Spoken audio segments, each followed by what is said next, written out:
नमस्कार, आदाब, सत श्री अकाल। मैं हूं देवेंद्र मिश्रा। आप देख रहे हैं डीएनए न्यूज। आमने सामने के इस प्रोग्राम में आपका स्वागत है। आमने सामने के प्रोग्राम में दो शख्सियत आपस में विचार विमर्श करते हैं, अपने अपने विचार रखते हैं। आरोप प्रत्यारोप का दौर भी चलेगा, लेकिन मर्यादा के भीतर और सच का करना होगा सामना। आज हमारे बीच में हैं धर्म सेना के प्रमुख सुबोध राठी जी, साथ में हमारे हैं ब्यूरो चीफ पत्रिका के रज्जाक रिजवी जी, और निरपेक्ष न्यूट्रल भूमिका में है दीप शर्मा, नवभारत के ब्यूरो। हम बातचीत का सिलसिला शुरू करेंगे, लेकिन उससे पहले हम आपको बता देना चाहते हैं आज के डिबेट का विषय है नक्सलवाद और आतंकवाद से देश को कितना खतरा, और देश में चल रहे किसान आंदोलन क्या सच है या एक साजिश है। हम बातचीत की शुरुआत करते हैं सुबोध राठी जी से। सुबोध राठी जी, सबसे पहले सवाल आपसे है जी कि आप नक्सलवाद और आतंकवाद को किस परिप्रेक्ष्य में देखते हैं? ये देश के लिए कितना घातक है और इसके उन्मूलन के लिए क्या प्रयास किए जाने चाहिए? आज ये नक्सलवाद और जो आतंकवाद की समस्या है, ये भारत को घून की तरह खाई जा रही है। एक तरफ हम पाकिस्तान और चाइना जैसे देशों के साथ संघर्ष कर रहे हैं, और दुनिया के ऐसे अनेक देश हैं जो भारत का बढ़ता हुआ कद जिन्हें हजम नहीं हो रहा है, और भारत धीरे धीरे विश्व गुरु की ओर अग्रसित हो रहा है। और ऐसे समय में ये जो आतंकवाद की जो समस्या है और नक्सलवाद की समस्या है, ये भारत को अंदर से कमज़ोर करने का षड्यंत्र है।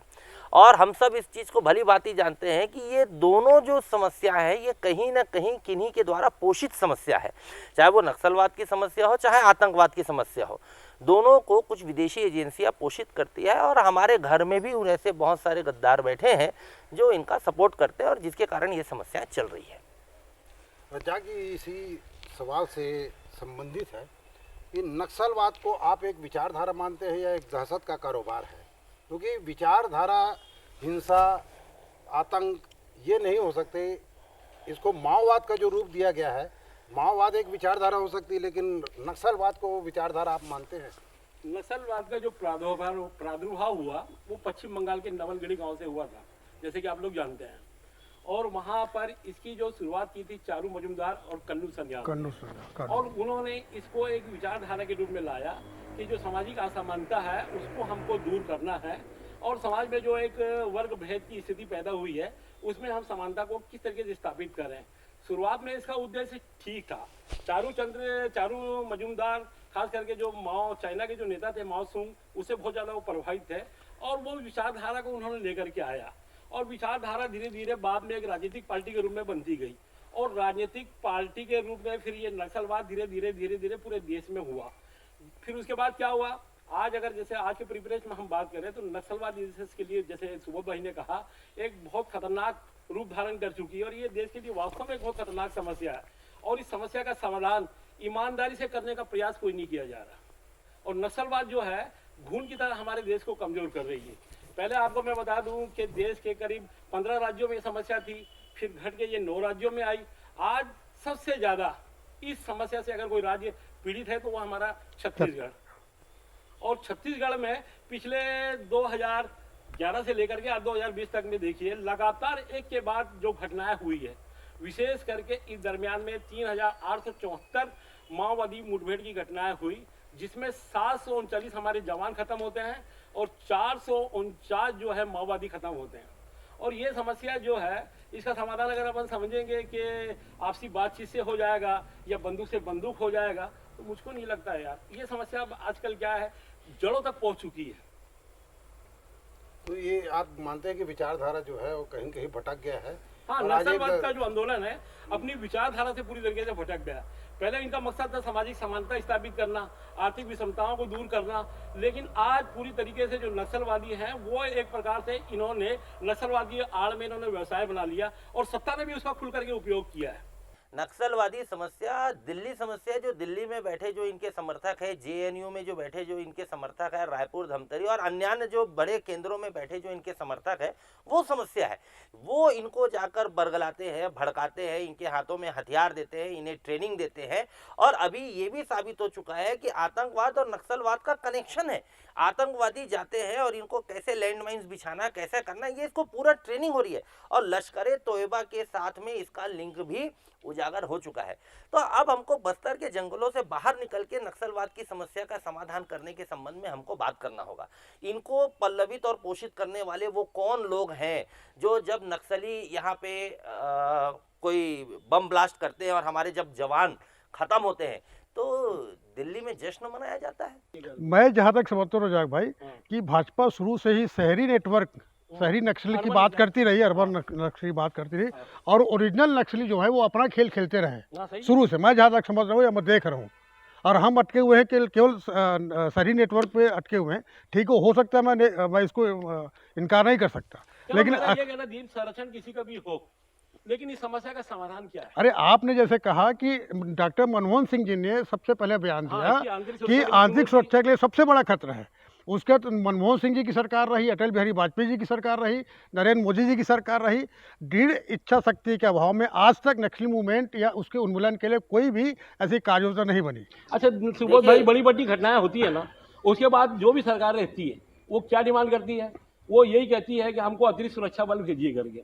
आज बस्तर में कितना बल है मालूम है आपको? वहां पर अभी 50 बटालियन है। और धमतरी की बात कर रहे हैं, धमतरी के 3 जगह है, मालूम है ना आपको? कहाँ है? गांव में है, हाँ, कलारी में है, 3 जगह है, बिरन सिल्ली में है और मेचका में। हाँ। यहाँ टोटल 1500 जवान हैं। बिल्कुल। आपको मालूम है प्रदेश सरकार की तरफ से इनके लिए कितना बजट रखा जाता है? माओवादियों के लिए कितना रखा गया?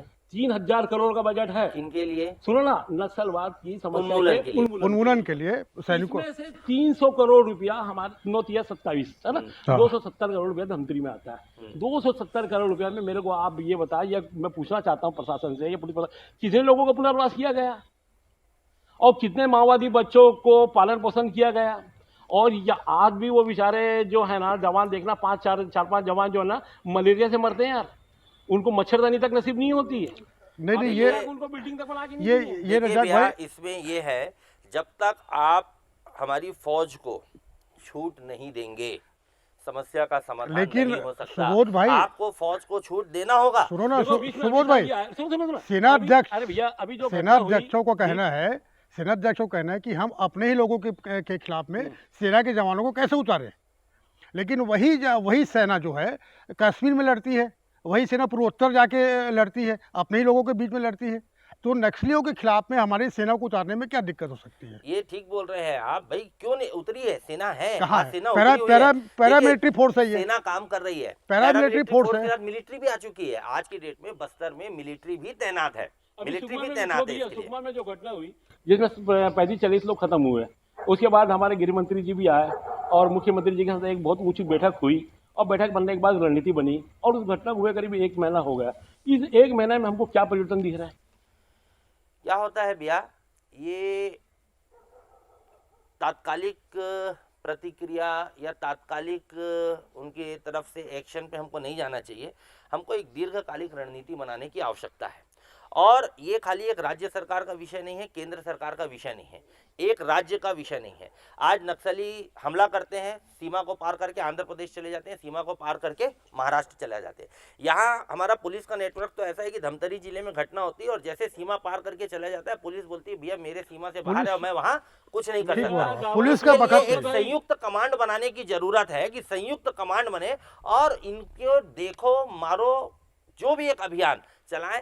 एक बार अभियान चलाने की देर है, ज्यादा दिन नहीं लगेगा, 1 महीने के अंदर हम इस समस्या का सुबोध भाई, सबसे पहले तो अपन ये बात कर ले कि नक्सलियों को जो पोषण तत्व है, जो पोषक तत्व है, वो कौन लोग हैं और क्या कराने के अभी तक इतने सालों में इसका उन्मूलन नहीं हो पाया? केवल राजनीतिक आरोप प्रत्यारोप हुआ है। आप खाली नक्सली की बात कर रहे हैं।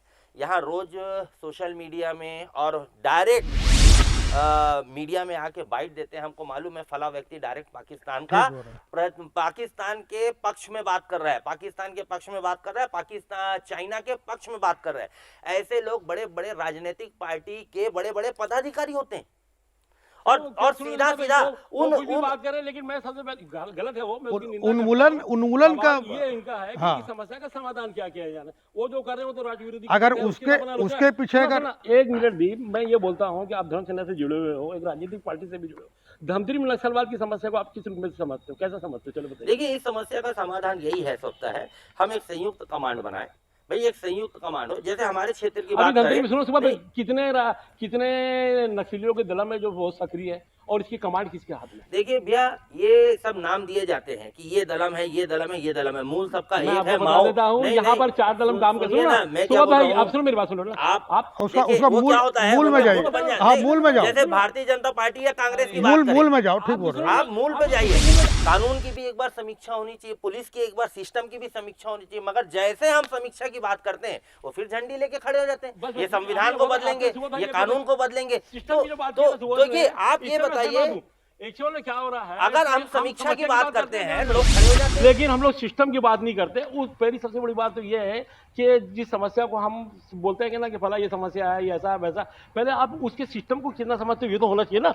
आप किसी बीमारी को जब तक नहीं समझेंगे तो उसका उपचार कैसे करोगे आप? क्या भाई, अब तो मेरे को ये लगने लगा है कि पॉलिटिकल पर्सन जो है, चाहे भाजपा को चाहे कांग्रेस को, मैं किसी एक पक्ष की बात नहीं कर रहा हूँ, इसको उपयोग भी करने लगे हैं। हाँ? नक्सली मूवमेंट का उपयोग अपने वोटिंग के लिए, अपने सत्ता के लिए करने लगे हैं। नहीं तो केंद्र सरकार या स्टेट गवर्नमेंट, जैसे अपन बात करें, अभी जितना फंड आता है, अभी तक तो ये नक्सली जो गढ़ है वो तो गुलजार हो जाता, लेकिन वही पैसा रिफंड होकर वापस नक्सलियों के पास जाता है और उसी से हथियार खरीद के फिर हमारे सेना के खिलाफ वो और पुलिस के खिलाफ वो उपयोग करते हैं उसका। देखिए अब कितना पॉलिटिकल इन्फ्लुएंस है। एक बात बताना चाह रहा हूँ मैं, भाजपा ने एक व्यक्ति को टिकट दिया सांसद पद की, और सहयोग से हम उसका इंटरव्यू लेने गए, और इंटरव्यू लेते समय हमने बातचीत की तो वो क्या बोले मालूम है? डायरेक्ट बोले वो कि मुझको नक्सलियों का समर्थन है, तो सपोर्ट, मेरे सहयोग साथ जो सहयोग नेताजी है। थे, वो हस्तक्षेप किया, अरे भैया आप तुम क्या बोल रहे हो बोले। तो मतलब देखा यार ये तो फंस जाएगा, अगर कल तो हमारे अखबार में ये हाँ। हेडलाइन बन जाएगी। तो कहना चाह रहा हूँ कि धमतरी में 2014 में प्रधानमंत्री वर्तमान प्रधानमंत्री हमारे नरेंद्र मोदी जी आए और उनकी बॉयज स्कूल में सभा हुई। उन्होंने क्या कहा था मालूम है? उन्होंने कहा था कि प्रदेश में जैसी हमारी सरकार बनेगी, सबसे पहले हम झीरम घाटी का पर्दाफाश करेंगे। क्या बोले? झीरम घाटी का पर्दाफाश करेंगे। आज मैं बोलता हूं कि NIC है ना वो, हाँ, NIA जो है, NIA ने अपनी रिपोर्ट सबमिट कर दिया। अब आज तक पिछले 10 साल में वो जांच, 8 साल में वो जांच रिपोर्ट कंप्लीट नहीं हुई है पूरी तरीके से मुकम्मल। और राज्य सरकार का सीधा आरोप ये है कि हम जांच करते, कार्रवाई करते हैं तो हमको बाधित करते हैं। अब इसमें सच्चाई क्या है? देखिए रजाक भैया, सच्चाई ये है कि अभी NIA आज कहीं न कहीं भाजपा सरकार बैठी केंद्र में, जिस समय जांच शुरू हुई थी उस समय के कांग्रेस। तो ये आरोप प्रत्यारोप चलता रहा ना। मनमोहन जी की सरकार जब सेंट्रल में थी, यहाँ रमन सिंह की सरकार थी, तो सेंट्रल वाले बोलते थे कि रमन सिंह जी शिथिलता बरत रहे हैं। अब भूपेश बघेल की सरकार है, तो वही आरोप इनके ऊपर भी लग रहा है। भैया इसका जवाब तो भाजपा और कांग्रेस के लोग देंगे, हाँ। मगर हम जो बात कर रहे हैं, हम बात ये कर रहे हैं कि आतंकवाद की समस्या खत्म कैसे होनी चाहिए, नक्सलवाद की समस्या खत्म कैसे होगी, निश्चित कौन सही है कौन गलत है वो, उसके नहीं जा रहे। हाँ, हम जा रहे हैं केंद्र विषय पे। हाँ। भाई नक्सल की मूल समस्या का कारण क्या है? जैसे अभी वो बोले नक्सल आंदोलन शुरू हुआ तो समानता के सिद्धांत से नक्सल चालू हुआ। समानता का सिद्धांत कैसे लागू होता है भाई? लेकिन एक ऑफिस में कलेक्टर है और चपरासी, आप दोनों को एक बराबर कैसे बोल सकते हैं? भाई चर्चा इसलिए होती है क्योंकि पॉलिटिकल इन्वॉल्वमेंट तो है इस मामले पे, आप इससे इनकार नहीं कर सकते।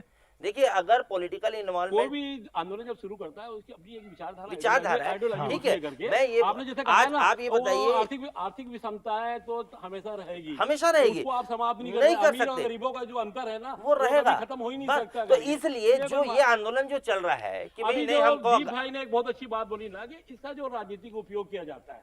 ये बताओ मेरे को कि अचानक बस्तर की कभी एक पार्टी को 12 सीटें मिल जाती थी और कभी एक पार्टी को 10 सीट 12 सीट मिल जाती करके, तो कहीं ना कहीं ये इंगित करता है कि नक्सलियों के साथ इनका गठबंधन है।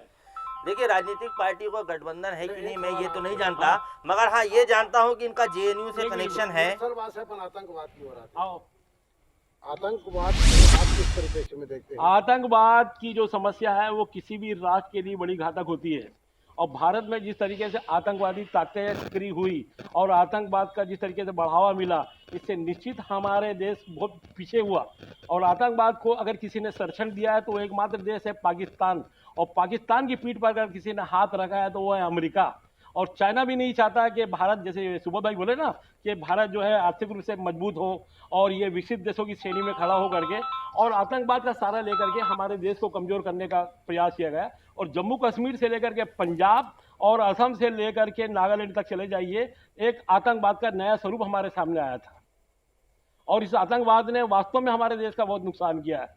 लेकिन धीरे धीरे धीरे हमारी सरकारों ने इस आतंकवाद पर बहुत हद तक किया। और जो सर्जिकल स्ट्राइक जो हुई, मैं उसका समर्थन करता हूँ। आतंकवादियों को उसी तरीके से जवाब देने की ज़रूरत है। आतंकवादियों की पूजा करने की ज़रूरत नहीं है, आतंकवादियों को बिरयानी खिलाने की ज़रूरत नहीं है। बंदूक अगर उन्होंने चलाया है, गोली से किसी की हत्या की, तो उसको गोली से ही उसका मतलब उसका इंसाफ होना चाहिए। काश तो- ऐसा ही जवाब ठीक अगर बोला। हर व्यक्ति देने लग जाए तो ये आतंकवाद की समस्या ही खत्म हो जाएगी।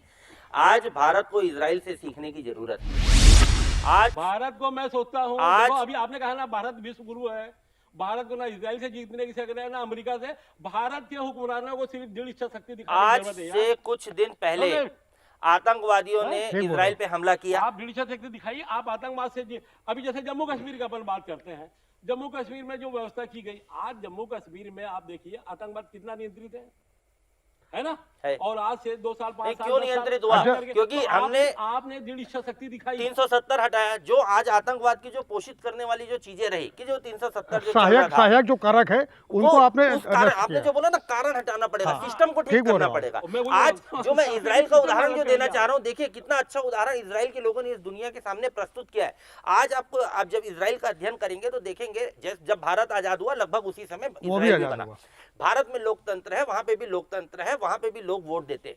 मगर आप ये देखिए कि जब से इजराइल में चुनाव हुए हैं से लेकर आज तक किसी भी एक दल को बहुमत नहीं मिला। इजराइल में कभी भी एक दल की सरकार ठीक बोल रहे हैं। नहीं रही है, वहां हमेशा साझा सरकार रही है। और इजराइल के लोगों ने इजराइल को मिलकर चलाया है भाई, उन्होंने मिलके चलाया है, इजराइल के हित के लिए बात किया है। अगर वहां का विपक्ष भी है ना, तो जब इजराइल के हित की बात आती है तो विपक्ष खड़ा हो जाता है।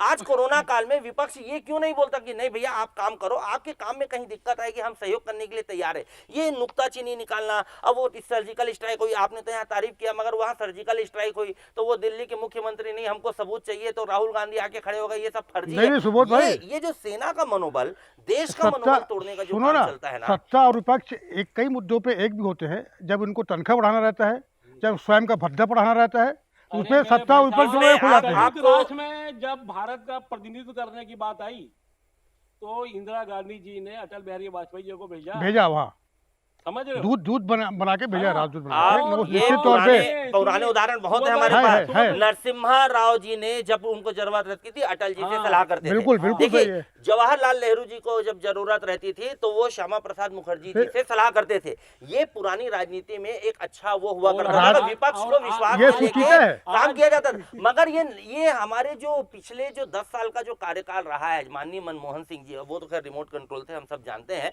वो जो सरकार के समय से जो ट्रेंड चालू हुआ कि विपक्ष को दबा दो, कुचल दो, ये कर दो, और ये उस समय से क्या एक राजीव गांधी जी के समय से जो चीजें शुरू हुई, तो आज ये शर्मनाक ये तो स्थिति में आ गई। सुनो ना सुबोध आज- भाई, तो अभी प्रधानमंत्री अगर हैं नरेंद्र मोदी जी, तो वो सूचिता अभी क्यों नहीं दिख रही है? नहीं तो विपक्ष को विश्वास में लेने वो का, देखिए सूचिता भैया, अभी क्यों नहीं दिख हम रही सब है? देखते हैं सर्वदलीय बैठक होती है, हर चीज के पहले एक सर्वदलीय बैठक होती है। विपक्ष में भी तो कम से कम ऐसे सुलझे नहीं, हुए लोग आपने होने जो चाहिए। आपने- आप विपक्ष में भी तो आपने जो ऐसे पुराना उदाहरण दिया, आपने जो पुराना उदाहरण उस दिया, समय अटल बिहारी, मजाक भाई। उस समय अटल बिहारी वाजपेयी नहीं, जैसे सुनो, लोग थे। आपने- आज आप नाम बताइए ना, ऐसे कौन लोग हैं जिनसे बातचीत करनी चाहिए, आप नाम बताइए ना। आपने जो पुराना उदाहरण दिया, आप नाम बताइए वो कि पुराना आज उदाहरण अगर की मोदी जी पुनरावृत्ति को क्यों नहीं विपक्ष हो का रही है? सहयोग चाहिए तो फला व्यक्ति से बात करना तो चाहिए, आप मतलब नाम किसी से बताइए ना। कोई आदमी योग्य नहीं लगता विपक्ष नहीं, का मैं आपको? आपसे नाम पूछ रहा हूँ, आप नहीं, बताइए नहीं, ना योग्य नहीं, व्यक्ति का नहीं लगता नाम। मतलब। मैं आपसे योग्य व्यक्ति का नाम पूछ रहा हूँ। अरे मैंने बताया उस समय विपक्ष में अटल बिहारी वाजपेयी, लाल कृष्ण आडवाणी और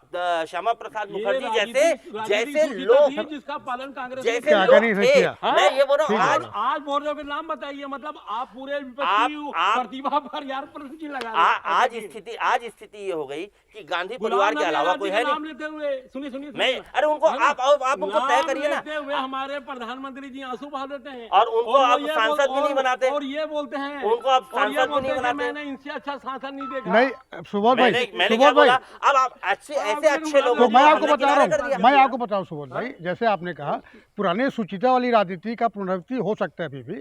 जैसे आपने कहा मनमोहन सिंह की रिमोट कंट्रोल थे, लेकिन आप इस बात से इनकार नहीं कर सकते कि उनके बड़े जैसा अर्थशास्त्री आज तक नहीं हुआ। विदेश के लोग भी इस बात को मानते हैं, उनका लोहा मानते हैं कि उनकी अर्थनीति जो है बहुत कारगर रही भारत में। ये सवाल था आपसे कि विपक्ष को विश्वास में लेने वाली बात कही, तो अभी किसान आंदोलन के समय में, किसान विधेयक लाने के समय 5 जून 2020 को जब ये विधेयक संसद में लाया गया, उससे पहले सर्वदलीय बैठक बुलाकर विपक्षियों को और किसान संगठनों को विश्वास में क्यों नहीं लिया गया? अगर वो लिया जाता तो आज ये नौबत नहीं आती। आज लगातार 6 महीने से कहीं न कहीं देश में एक अशांति का वातावरण है, दिल्ली में कहीं न कहीं एक उहापोह की स्थिति है। तो विपक्ष को कहीं न कहीं इग्नोर किया जा रहा है या प्रचंड बहुमत का बेजा फायदा उठाया जा रहा है, ऐसा नहीं लगता? इसमें मैं ये कहना चाहूँगा भैया, देखो सरकार का पक्ष तो उसके प्रवक्ता रखेंगे और मैं सरकार की हैसियत से नहीं हूँ, मगर मैं एक आम नागरिक की दृष्टि से इस विषय को बताना चाहता हूँ कि कोई भी सरकार हो वो जनता से पूछ के काम नहीं करती कि भाई मैं ये करना चाहता हूँ करूँ कि नहीं करूँ, ये करना चाहता हूँ करूँ कि नहीं करूँ। तो प्रजातंत्र का सिस्टम होता है, हमने वोट देकर उस सरकार को बैठा दिया, उस सरकार को जो ठीक लगता है वो काम वो करेगी। 5 साल उसके पास समय है, जनता को लगता है वो ठीक काम नहीं कर रही है, वो उसको 5 साल के बाद में हटा देगी।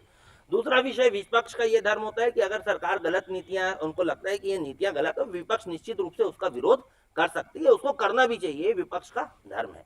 मगर अगर अपन किसान आंदोलन के परिप्रेक्ष्य में बात करेंगे तो हम सब टीवी देख रहे हैं, रोज आपके माध्यम से पूरा जो मीडिया में जो दिखा रहा है कि किस प्रकार से किसान के नाम पर और कुछ लोगों के द्वारा उस आंदोलन को, जो जैसे बता रहे हैं कि नक्सली को जैसे कुछ लोगों ने दिग्भ्रमित कर दिया और किस प्रकार से नक्सली आंदोलन शुरू हुआ और आज किस दिशा में चला गया, वैसा ही किसान आंदोलन किस बात को लेकर शुरू हुआ और आज किस दिशा में चला गया। हाईवे को जाम करना, कोविड काल में अपनी मनमानी करना, ठीक है, आपका आंदोलन आपका अधिकार है, आपको आंदोलन करना चाहिए, इसमें कोई वो नहीं। मगर हम पिछले कुछ समय से देखते आ रहे हैं कि जब से मोदी जी की सरकार आई है, एक वर्ग विशेष इस देश में खड़ा हो गया जो बात में आंदोलन करना। आपको लगभग वही चेहरे हर आंदोलन में दिखेंगे। जब सीए का मामला आया, यही लोग थे जो सीए के नाम से कि नो सीए नो आरसी की तख्ती लेके ये लोग बैठ गए थे। किसान का विषय आया, यही वो लोग हैं अब किसान के नाम से लेके तख्ती लेके बैठ गए। मान लीजिए कुछ और विषय आएगा, यही वो लोग दिखेंगे जो फिर से आंदोलन को लेके खड़े हो जाएंगे। तो ये जो वर्ग इस देश में खड़ा हो गया, जिसको आंदोलन जीवी जो नाम दिया गया, समस्या ये लोग हैं, समस्या किसान नहीं है। सरकार से कोई समस्या है, बैठ के बातचीत करें। सुप्रीम कोर्ट ने भी इस विषय में स्थगन दे दिया, इस बात को टाल दिया। सरकार ने भी बोल दिया कि हम अभी इस विषय को लागू नहीं करेंगे। जब कोविड का समय चल रहा है, ऐसे समय में तो कम से कम आंदोलन को स्थगित करके बैठ जाना चाहिए। जिस दिन लगेगा सरकार वापस इस चीज को लागू कर दी, फिर से आके खड़े हो जाओ। मगर आज के दौर में जिस प्रकार से ये जो जमघट लगा के और कोविड फैलाने का जो षड्यंत्र चल रहा है, ये गलत है। आपसे एक सवाल था, ये किसान आंदोलन सच है या साजिश है? क्योंकि तमाम तरह के प्रयास हुए मनाने के और सरकार जो 18 दौर की बातचीत भी की और ये भी कहा गया कि 1.5 साल इसको होल्ड में डाल देते हैं। सुप्रीम कोर्ट ने भी दखल दिया, सुप्रीम कोर्ट ने एक कमेटी बनाया, उस कमेटी को ही रिजेक्ट कर दिया किसान संगठनों ने कि ये बायस्ड है। तो आपको ये नहीं लगता कि कहीं कहीं इसके पीछे कोई और दूसरी बात है, आंदोलन के पीछे कोई और साजिश छिपी? देखिए, किसान आंदोलन जो है ना, वो साजिश है ना षड्यंत्र है। किसान आंदोलन इस देश की जागरूकता का परिचय है और किसी भी लोकतांत्रिक देश में किसी को भी अपनी बात रखने का अधिकार है और उस अधिकार के तहत ही किसानों ने किसानों ने संगठित होकर इस आंदोलन का किया। मैं पूछना चाहता हूं कि किसान बिल जो है 3 किसके लिए लाया गया? किसानों के लिए, और किसानों के हित की बात कही गई कि इससे किसानों का हित है। अब जो किसानों के लिए जो बिल लाया गया, उस बिल को ही किसान अगर स्वीकार नहीं करते तो आप क्या करें? आप एक बात बताइए, किसान स्वीकार नहीं करते, इस देश में लगभग 512 किसान संगठन हैं, उसमें से 480 इसमें भाग नहीं ले रहे हैं, मात्र 42 लोग, ठीक है, 42 किसान संगठन हैं। और ये आंदोलन सिर्फ एक क्षेत्र विशेष में, दिल्ली और हरियाणा में ही और एक विचारधारा के लोगों सिमटा हुआ है, पूरे देश में नहीं है। कहीं मुंबई में नहीं हो रहा है, वहाँ किसान नहीं है क्या? चेन्नई में नहीं हो रहा है, ये कलकत्ता में नहीं हो रहा है, रायपुर में नहीं हो रहा है, कहीं नहीं हो रहा है, सिर्फ एक जगह हो रहा है और बाकी जगह कुछ राजनीतिक रोटियां सेकी जा रही है। तो कैसे आप मान लेते हैं कि पूरे किसान इससे सहमत हैं? इंदिरा गांधी के खिलाफ जब आपातकाल लगाया गया तो जयप्रकाश नारायण जी ने संपूर्ण क्रांति का नारा दिया और उस संपूर्ण क्रांति की शुरुआत हुई बिहार में और बिहार से भी धीरे धीरे कुछ राज्यों तक हुआ। फिर 1977 में जब चुनाव हुआ तो आपातकाल के चलते और उस दौर में हुई तानाशाही के चलते इंदिरा गांधी को सत्ता से हाथ धोना पड़ा। अब मेरा ये कहना है कि 130 सुनिए ना, 130 करोड़ की आबादी वाला ये देश है। सुनो ना, अभी सुबोध भाई ने थोड़ी देर पहले, और सुनो ना मेरी बात, सुबोध भाई ने कहा था देश की जनता ने हटाया था। हाँ, देश की जनता वही बता रहा हूँ। इस सरकार को भी यही हटाएंगे। नहीं तो इंदिरा गांधी के समय नहीं रजाक देवर भैया आप सुनिए ना, यहाँ मैं आपसे ये बोल रहा हूँ आप पश्चिम बंगाल में क्या सुनिए ना, दिक्कत होगी? आपकी बात को हमने सुना ना, देवर भैया आपकी बात सुनो ना, आपने की बात सुनो, आप बताइए 377 में पहुंचे तो वहाँ तो आपकी बातें सुनो। आपने कहा इंदिरा गांधी को यहाँ की जनता ने हटाई, मतदाताओं ने हटाया, लेकिन भरोसा किस पे किया? ये महत्वपूर्ण है कि नहीं? हटाया, भरोसा किस पे किया? वैसे मोदी हटा देंगे, भरोसा किस पे किया? इसकी अरे तो सुनो सुबोध भैया अब अपन किसान आंदोलन की बात कर रहे हैं, तो भटक जाएंगे किसान हाँ, आंदोलन की बात कर रहे हैं सही है। हम लोग, है ना? किसान आज जैसे अच्छा, दूसरी बात में रही है। यार एक बात का नहीं, जवाब इसमें- जवाब दे दोगे नहीं आप? मेरी बात का आप जवाब नहीं, दो। अगर आंदोलन है हाँ। तो उसके सुलह के रास्ते भी हैं। जब ये कहा गया कि 1.5 साल तक इसको होल्ड में रखा जाता है तो उतने दिन का इंतजार करना चाहिए। नहीं, ये नहीं चाहिए। उसमें 18 संशोधन दिया, 18 संशोधन को भी मान लिया गया।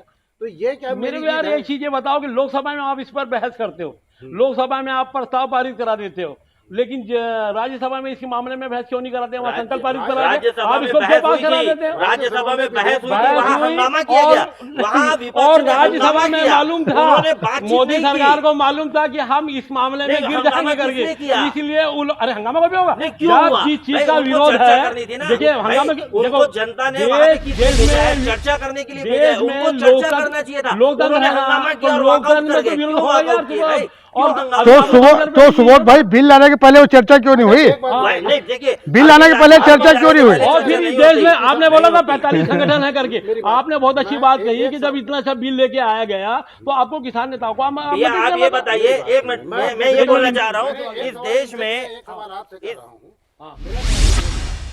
कि जब बार बार किसान संगठनों को बुलाकर ये कहा जा रहा है कि इसमें आपको आपत्ति क्या है, जो आपत्ति उसको दूर कर दिया जाएगा, उस पर किसान संगठन क्यों सहमत नहीं हो रहे हैं? मैं सबसे पहली बात बोल रहा हूँ कि किसानों की मांग हम पूरा देश जानता है। उसमें किस विषय पर आपत्ति है ये बताइए कम से कम। क्या मांग है? अरे मेरी बात सुनो ना, आप किसानों की जो मांग है क्या- है ना, क्या- क्या उनका मांग? ये है कि आप सपोर्ट प्राइस जिसको तय कर दीजिए पूरे देश में। नहीं तो है, वो तो कानून- तय है। कानून बना वो तो दीजिए। तय है। आप कानून बना दीजिए। कानून वो तो बना बना दीजिए। हुआ है। सरकार नहीं, कानून नहीं बना। नहीं, आप ये कानून बताइए, बना। मिनिमम इसको सपोर्ट कानून- प्राइस- मिनिमम सपोर्ट प्राइस का कानून नहीं है। कानूनी जामा नहीं पहना है। यही उनकी लड़ाई है। इससे पहले आप- था। आप सुनिए ना मेरी बात, नहीं था, लेकिन वो किसान उसी नहीं, तो आज- मांग कर आज- रहे हैं। आज उनको अब शंका मेरे क्यों हो को रही ये है? बताओ कि ये क्यों कहा जाता है कि इस आंदोलन से जब आप लड़ नहीं पा रहे हो, इस आंदोलन का जवाब आप नहीं दे रहे हो, तो ये क्यों कहा जाता है कि इसमें वर्ग विशेष लोग शामिल हो गए? और वर्ग विशेष कौन शामिल, ये बता। भाई वो जिसको हम आंदोलन जीवी बोलते हैं, मैंने क्या बोला, वो जो सीए में दिखे, वो जो यहाँ दिखे, वो जो कोई संयंत्र लगता है और वहाँ आंदोलन करते हैं, वो जो नगरनार में जो पहुंचे थे। खिलाफ कोई गया या सरकार की नीतियों का विरोध किया तो वो आंदोलन जीवी हो गए। नहीं, विरोधी हो गए। सरकार की नीति के विरोध क्या करने का मनमोहन एक की सिस्टम होता है। सरकार ने आप लोगों ने सरकार विरोध की किया? नीति का विरोध करना मतलब हम वहाँ पे लाल किला में पहुंच जाए। जब इनको गिरफ्तार किया गया, नहीं जब इनको अब आप बोलते हैं मतलब आप कुछ भी बोलेंगे क्या? तो नक्सलियों का केस तो लड़ रहे हैं यार। सुनिए ना, लोग सुन रहे हैं ना, लोग सुन रहे हैं ना, जनता देख रही है ना इस चीज को। आज आप ये बोल रहे हैं वो हमारा आदमी नहीं है, और अब जब सरकार ने उसको पकड़ लिया और पकड़ के उसके ऊपर केस किया तो हम उसका केस क्यों नहीं लड़ेंगे? तो ये क्या बात है भाई? तो दीप सिद्धू का केस क्या सन्नी देओल लड़ रहा है?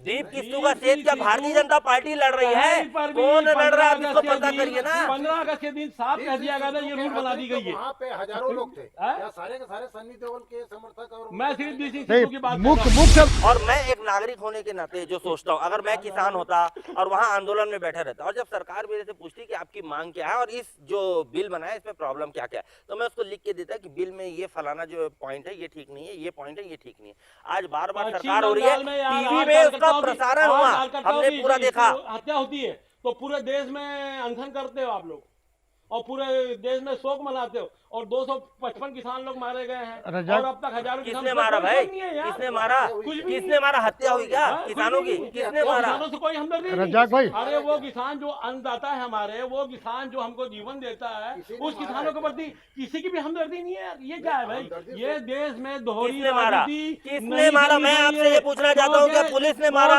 या नरेंद्र मोदी ने मारा कि भारतीय जनता पार्टी अरे के लोगों किसी ने? ने मारा। किसने लेकिन- मारा? किसने अरे मारा? नहीं आपको पहले मारा। ये बताना पड़ेगा। सुनिए ना। बंगाल की अगर आप जब बात करते हैं तो बंगालों में एक वर्ग विशेष एक विचारधारा के लोगों ने घर में घुस घुस के मारा है, क्यों मारा? मैं ये प्रश्न पूछना चाहता हूँ। हम नक्सल समस्या पे बात कर रहे थे तो बात ये आ रही थी कि सिस्टम का दोष है, सिस्टम में चेंज आना चाहिए, कानून का दोष है, कानून में खामी है, कानून ठीक होना चाहिए। और आज जब कानून को ठीक किया जा रहा है, नए बिल लाए जा रहे हैं, पुराने बिल को बदला जा रहा है, तो ये तख्ती वाले लोग लेके खड़े होगा। और आज यहीं इसी मंच पे थोड़ी देर पहले आप बोल रहे थे कि कानून में परिवर्तन होना चाहिए, और आज जब कानून में परिवर्तन होने की बात हो रही है तो आप बोल रहे हैं पूछे क्यों नहीं, पूछे क्यों नहीं, पूछे क्यों नहीं? आपने तो यही बोला ना, पूछे क्यों नहीं? यानी हम अगर इनकम टैक्स के कानून में बदलाव करें तो पहले इनकम टैक्स देने वालों को बुलाएं, उनसे पूछे आप क्या कानून चाहते हो। सुबह भाई, देशद्रोहियों को रोकने के लिए कानून बनना चाहिए, मिलावटखोरों के लिए यानी कानून बनना हम चाहिए। अगर आतंकवाद के खिलाफ कानून बनाए तो पहले आतंकवादियों को बुलाएं, उनसे पूछे आप बताओ क्या कानून चाहते हो। नहीं, मैं ये बोल रहा हूँ, अगर हम आतंकवाद के खिलाफ कोई कानून बनाए तो पहले आतंकवादियों को बुलाएं, उनसे पूछे कि क्या कानून होना चाहिए। नक्सलवाद के खिलाफ कोई कानून बनाए तो पहले पूछे। कुछ भी बोल रहा है, बोल के गुजर जा रहा है और सांप्रदायिक उन्माद फैला देता है, उसके लिए फिर क्या कोई कानून नहीं है? कानून बनना चाहिए। इस मामले पे सरकार की नीयत पे कोई शंका नहीं है, लेकिन जिस वर्ग के लिए अगर कोई अधिनियम या कोई बिल लाया जा रहा है तो उनको विश्वास लेना सरकार का नैतिक जवाबदारी बनती है, जो नहीं हुआ। ठीक है, आप मजरू सुल्तानपुरी ने एक बहुत अच्छा गीत लिखा था। सरकार से चूक हुई, जय भाई। उसके बाद जब बात किया जा रहा है तो सुलह के टेबल पे क्यों नहीं आ रहा है? तो मैं बोल रहा हूँ सहायक मांगों को मांगी जा रही है। बता दूं, मैं रोज टीवी देखता हूँ। नहीं, मूल मांग क्या है? एक ही मांग है भैया, मूल मांग क्या है? किसी कानून वापसी के सिवाय कोई बात नहीं। ये बात ठीक है। यही बैठी हुई है। भाई मूल मांग क्या है? ये जो इन्होंने अभी जो बोला ना, 1,00,000-2,00,000 कि- लोग हैं तो नरेंद्र मोदी को भी कम से कम 20 करोड़ लोगों ने चुना है। आप 1,00,000-2,00,000 लोग 20 करोड़ के कहीं कहीं जनादेश का अपमान अरे करते देवेंद्र हैं। भाई, एक अच्छा शासक वो होता है जो जनता के प्रति ईमानदार हो और लचीला शासक हो। इंदिरा गांधी के समय में भी ना ये हरदर्मिता जो थी ना, उसके पतन का कारण बनी है।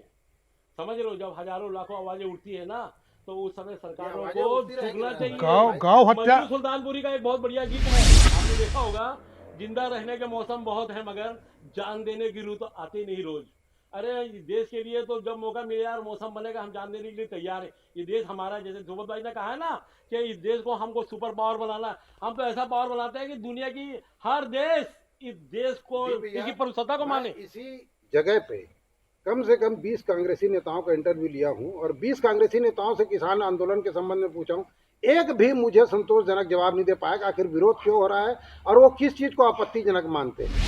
कई बार हमको भी ये सोचना पड़ता है कि ये जो कुछ चिल्लर भर लोग और ये इस प्रकार की दिल्ली की सड़कों पे जो आताताई स्थिति जो इन्होंने पैदा कर दी, अराजकता पैदा कर दी, क्या दिक्कत है इन लोगों के खिलाफ कार्रवाई करने में? इनको कार्रवाई करे, जेल के अंदर डाले। निश्चित तौर ये पे। हम सोचते हैं, हाँ। ये आम आदमी बिल्कुल सोचता सही है। कह रहे हो। आज हम सोचते हैं ये बंगाल के अंदर, बंगाल हमारा आज विषय नहीं है, ये बंगाल के अंदर जिस प्रकार से नरसंहार किया जा रहा है, अरे क्यों सेना भेज के ऐसे लोगों को हम अच्छा, खदेड़ते जो नहीं दोषी हैं? है। ये जो बहुत देश दूसरा में बोला। जो अराजकता फैलाने वाले तत्व है, इनके खिलाफ कड़ी कार्रवाई क्यों नहीं होती? कई बार हमको इस चीज की पीड़ा होती है, मगर जब हम उनकी जगह पे जाके सोचते हैं, जिस स्थान पे, हम तो उस स्थान पर नहीं बैठे हैं, मगर जब हम उनकी जगह आके सोचते हैं तो हम देखते हैं कि जैसे वो कार्रवाई करना शुरू करते हैं, जैसे वो कार्रवाई करना शुरू होते हैं, वो कुछ अवार्ड वापस होना शुरू हो जाते हैं, अच्छा ना, बोल दो ना। कुछ अवार्ड वापस होना शुरू हो जाते हैं, वो कुछ तख्ती लेके खड़े हो जाते हैं, वो फेसबुक में और इंस्टाग्राम में और इसमें एक वो चालू हो जाती है। यही जो मैं शुरू से बोलना चाह रहा हूँ, यही इस देश का एक वर्ग है। मैं जाति पे नहीं जा रहा हूँ, किसी के धर्म पे नहीं जा रहा हूँ,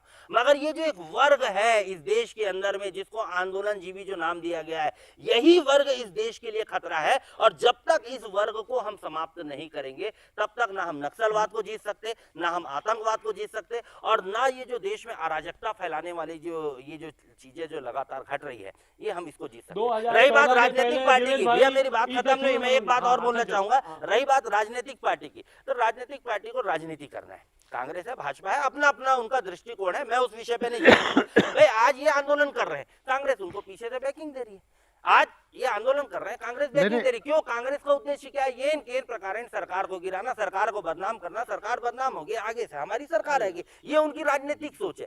मगर जो आंदोलन जीवियों की जो बारे में बात कर रहा हूँ, ये जो ऐसे जो तत्व है, ये जो देश विरोधी तत्व है, ये निश्चित रूप से हम सबको यहाँ पैनल में जितने लोग बैठे हैं, हमको ये मानना चाहिए कि यही जो लोग हैं जो हमारे देश को गिराना चाहते हैं, हमारे देश के लिए जो कोड है या जो देश के लिए जो अभिशाप है, ये इस प्रकार के लोग हैं, और इन लोगों के ऊपर कड़ी से कड़ी कार्रवाई हो रही है। सुबोध भाई बोल रहा है कि ये वाला जो मुद्दा है वो आज का है, पहले का भी था जाके, मनमोहन सिंह की सरकार थी।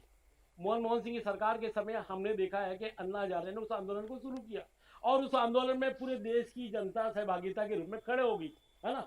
वो उस समय नहीं था कि आज नहीं है। और जब भी राष्ट्रहित की बात की जाती है तो उसको राष्ट्र विरोधी क्यों कह दिया जाता है? किसको? अन्ना जी को कभी राष्ट्र विरोधी नहीं कहा गया। आज अन्ना हजारे जो है ना, नहीं, कभी नहीं कहा गया। अन्ना हजारे को कभी राष्ट्र विरोधी नहीं कहा गया। राष्ट्रहित की बात कर रहा हूँ मैं। हाँ। राष्ट्रहित की जब भी बात की जाती है तो जो देश की बात कर रहा है वो देश को तोड़ने वाला है, और जो देश के विरोध में बात कर रहा है वो देश को तोड़ने वाले बात कर रहा है। अभी अभी तो आपको भी सोचना पड़ेगा ना, आपको भी तो अपना दृष्टिकोण बदलना पड़ेगा। वही आदमी कोई दूसरा नहीं है। तो इस देश में अगर समस्या, अगर हर आदमी, मैंने क्यों बोला इजराइल से सीख लेने की जरूरत है, मैंने क्यों बोला इजराइल से सीख लेने की जरूरत है। और जिस दिन हम सिस्टम के खिलाफ लड़ने के लिए होंगे ना, उस समय हमारी राजनीतिक विचारधारा यही नक्सलवाद है, यही नक्सलवाद है, यही नक्सलवाद है। आप टीवी पे ये बोल रहे हैं कि लोग सिस्टम के खिलाफ लड़े। अरे ये सिस्टम किसने बनाया? आप और हमने बनाया। सिस्टम के खिलाफ नहीं लड़ना है, सिस्टम को ठीक करने के लिए लड़ना है। शब्दों का अंतर होता है। आपने सिस्टम के खिलाफ उनको हथियार देके खड़े कराया, आपने सिस्टम के खिलाफ उनको विद्रोह करने के लिए खड़े कराया, चाहे आतंकवादी हो, चाहे वो नक्सलवादी हो, चाहे ये किसान आंदोलन में बैठे लोग हो। आप इनको सिस्टम से लड़ा रहे हैं। मोदी तो एक चेहरा है, इस देश का सिस्टम का प्रधान है, आप उसके खिलाफ लड़ा रहे हैं। ये नक्सली जो लड़ रहे हैं ये सिस्टम के खिलाफ लड़ रहे हैं। ये सिस्टम के खिलाफ लड़ाई गलत है। हमको सिस्टम को सुधारने की जरूरत है, लड़ाई नहीं। आप उसी बात को सुनिए, मैं किस सिस्टम की बात कर रहा हूँ। आप मेरे सिस्टम की बात करते तो सरकार की विरोधी वाली, आप मेरे सिस्टम को सोचते मेरे मोदी का विरोधी है करके, अब दिन आप योगी का विरोधी। मेरा सिस्टम क्या है? मेरा सिस्टम ये है कि आपने अभी योगी और साक्षी महाराज का नाम लिया जो चर्चा में कोई विषय ही नहीं है, तब मैंने आपको बोला। मेरी बात तो सुन ले मेरे भाई, तू बाद में बोला, मेरी बात सुन, तेरी बात सुन रहा हूँ करके। मेरा सिस्टम का मार्ग क्या है? जो नक्सलियों का स्रोत है उसके खिलाफ आप लड़िए। मेरा वो है कि नक्सलियों को ताकत कहाँ मिलती है उसको रोकने के लिए आप लड़िए। आतंकवाद का प्रादुर्भाव कहाँ से होता है उस सिस्टम के खिलाफ लड़िए। आतंकवादियों के खिलाफ कड़े से कड़े कानून बनाइए, देशद्रोहियों के खिलाफ कड़े से कड़े कानून बनाइए। क्या आपको नहीं मालूम आतंकवादी कहाँ पैदा होता है? क्या आपको नहीं मालूम आतंकवादी कहाँ पैदा होता है? क्या पाकिस्तान से ही आतंकवादी आता है? आतंकवादी कहाँ पैदा होता है आपको नहीं मालूम? और जब वहाँ पे कार्रवाई करने की बात हो रही है तो धार्मिक असहिष्णुता की बात आ जाती है वहाँ पे। आतंकवादी कहाँ पैदा होता है? चलिए आप बताइए ना, यहीं पे आप बताइए आतंकवादी कहाँ पैदा होता है, आप बताइए। जब मोहम्मद हमारे पूर्व गृह मंत्री की लड़की को जब छोड़ने जाया जाता है इसी मुफ्ती मोहम्मद सईद, है ना, छोड़ने जाया जाता है, तब हमको आतंकवाद की और देश की चिंता नहीं होती। और जब उसी मुफ्ती की लड़की महबूबा के साथ मिलकर हम गठबंधन सरकार चलाते हैं तब हमको आतंकवाद का चेहरा दिखता नहीं है। बड़ी विडम्बना है। ये था आज का हमारा कार्यक्रम आमने सामने, जिसमें हमारे दो दिग्गज मेहमान अब्दुल रज्जाक रिजवी पत्रिका के ब्यूरो चीफ और धर्म सेना के प्रमुख सुबोध राठी के बीच में बहस हुई। और इस बहस को दिलचस्प बनाने के लिए बीच बीच में कुछ तीखे सवाल भी दागे गए। हमारे बीच में मौजूद हैं न्यूट्रल पर्सन के तौर पर जो बीच बीच में अपनी राय अपने मशवरा व्यक्त करते रहे, दीप शर्मा जी। हम लेते हैं विदा और मिलते हैं बहुत जल्द अगले कार्यक्रम में। जय हिंद, जय छत्तीसगढ़, जय धमतरी। लेकिन इसके साथ हम ये कहना चाहेंगे कि कोरोना का खतरा अभी टला नहीं है। आप कोरोना से बचाव के उपायों को आत्मसात करें, मास्क, सोशल डिस्टेंसिंग और सैनिटाइजर का उपयोग करते रहें। और सबसे अहम बात, कोरोना का ये स्ट्रेन बहुत घातक है, इसलिए आप सुरक्षित रहें, अपने परिवार को सुरक्षित रखें और देश को सुरक्षित बनाए रखने में योगदान दें। जय हिंद, जय भारत।